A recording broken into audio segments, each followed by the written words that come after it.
słabą. Zgadza się? Częściej niż do tej pory to było.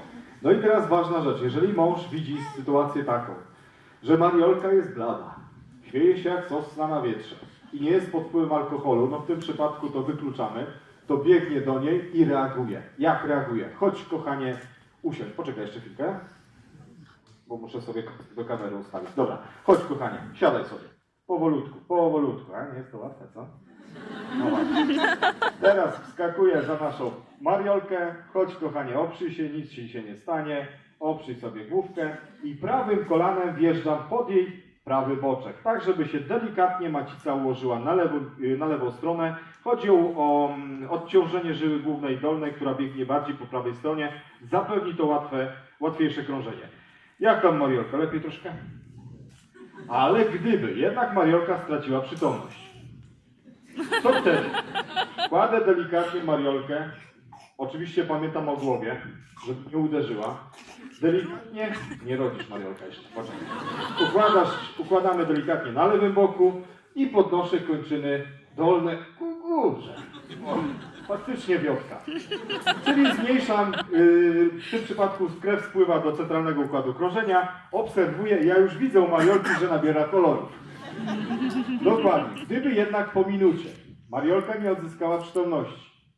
Halo, kochanie. Odkładam nogi, układam na znak, udrażniam drogi oddechowe i sprawdzam przez ile oddech.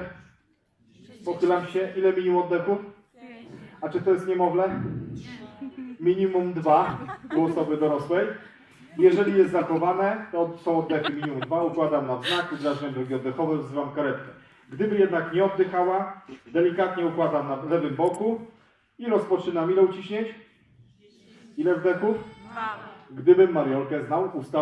Gdybym nie znał, to albo nie robię, albo używam maseczki. No z Mariolką się aż tak dobrze nie znamy. Chodź, Mariolka. No, próbuj. Dobrze. Okej, drodzy Państwo, drugi stan zagrożenia życia, zakuśnięcie. Kobiety w ciąży, drodzy panowie, nie jedzą więcej, tylko jedzą małymi porcjami częściej. Tak? No bo skutek, prawda, zmniejszonego żołądka, ucisku, przeniesienia się żołądka ku górze. No i teraz wyobraźcie sobie taką sytuację. Śpimy z Mariolką w jednym łóżku. Niech poniesie Państwa łańska fantazja. Druga w nocy. Mariolka przypomniała sobie i nabrała ochoty na schabowego z obiadu, który został w lodówce. Pobiegła do kuchni. Czujny mąż czuwa i słyszy jakiś dziwny hałas z kuchni. Mariolka się zachłysnęła. Super! No co wtedy? Mąż biegnie do kuchni i widzi sytuację. Mariolka pochylona o blat kuchenny, sztusi się. Co powinien zrobić mąż? No właśnie, od razu krzyczy. Drodzy Państwo, dyplomacja na dzień dobry. Czyli co robię? Najlepszym odruchem obronnym jest kaszel, więc dopinguję Mariolkę. Jedziesz, stara, kaszel! Dawaj! Niestety nie pomaga. No to wtedy przewieszczam sobie naszą Mariolkę. Chodź, kochanie, tutaj, tak żebyś się lepiej widziała w kamerze. No tutaj nie leć mi jeszcze.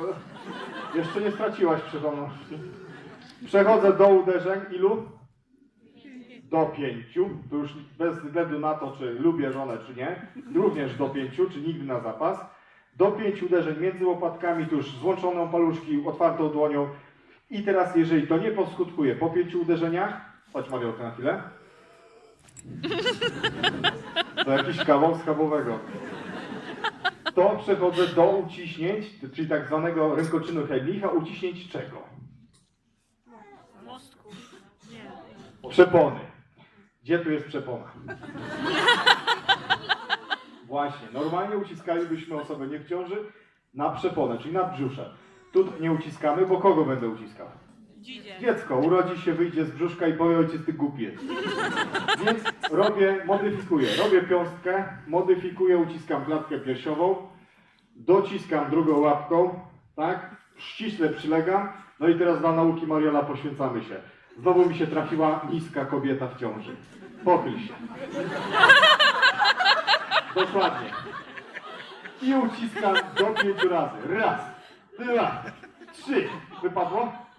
Jeszcze nie? 4. Dobra, wypadło. No i teraz problem, kto posprząta schabowego. Okej, rozumiemy? Mariolka, zostajesz ze mną? Czy pytania macie Państwo? Przechodzimy do losowania nagród. Mariola, zostajesz.